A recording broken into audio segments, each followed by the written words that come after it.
достар, баршаларыңызға бүгін біз балықтан коктейль деп жатырмыз. Оның үшін бізге бірінші ыдыс керек. Ыдысқа біз мариновкасын жасап аламыз. Ең бірінші балықтың көлеміне қараймыз. Біздегі балық кемінде 5-6 килограммдық үлкен беломор. Біз оған кемінде 2 ас қасық тұз саламыз. 2 ас қасық тұз және 1 чайный ложка ащы бұрыш, яғни қызыл.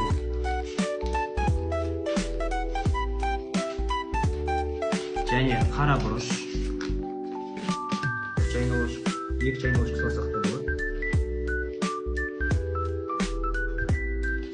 Және бізге керек кептірілген болмаса кәдімгі чесноктың 5-6 данасын сөйтіп өткізсеңіз болады. Бізде кептірілгеннен 1 ас қасық чеснок салынды. Және сұйық май, өсімдік майы, кез келген өсімдік май бола береді. Бұдан біз 4 ас қасық құямыз. Құйылды. Және қаймақ, не болмаса майонез қосқанымыз да болады.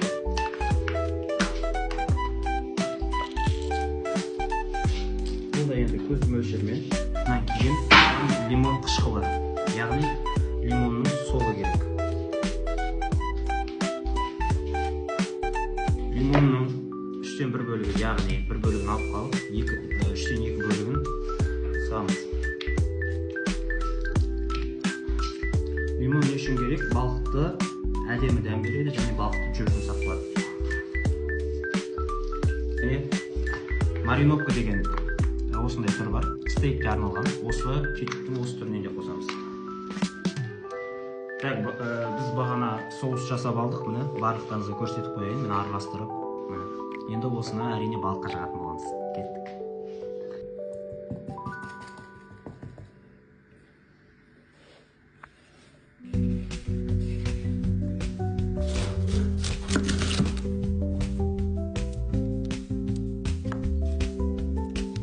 Енді болгарскийлерімізді көріп шығамыз. Негізі болгарский деген нәрселерді қойсаң да қоймасаң да бола береді. Просто бұлардың өзіндік бір балғын дәмі шығады. Сол үшін қойып жатырмын.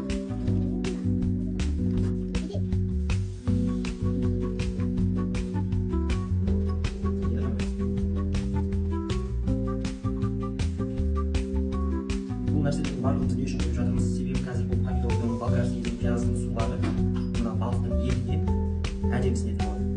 Яғни әдемі сочный, әдемі керемет дәм береді болады. Ал оны қойып кеттік, енді бұның үстіне әрине лимонның суы, яғни лимонның суын саламыз.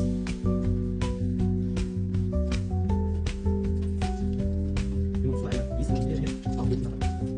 Майонезбен және кетірбеніне жағып шығамыз.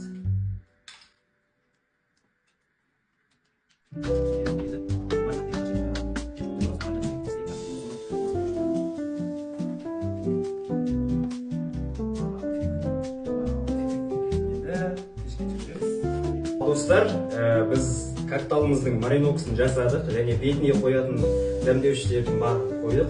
Енді біз бұны 30 минут пеште пісіреміз. Ал кеттік. Коктейлімізді жасап болдық. Енді осыны өзінің арнайы пешіне саламыз. Ал құдай қаласа тәтті болып, дәмді болып пісіп шықсын бұйырса.